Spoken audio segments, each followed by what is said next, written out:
सिगांनो आंनि चेनेलखौ नायगिरि साफ्रोमनिसिमबो अननाय आरो खुलुमनाय सिबिनायखौ जासि हरग्रोनाय थाबाय आरो लोगोसे चेनेला गोदानबा साबस्क्राइब खालाम।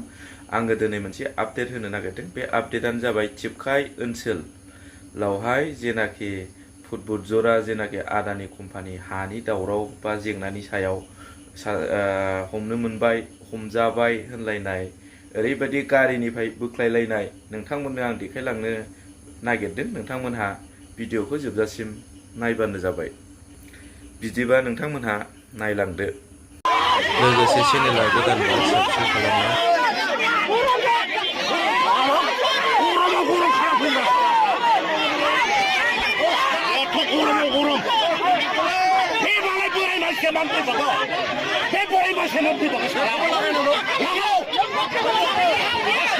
해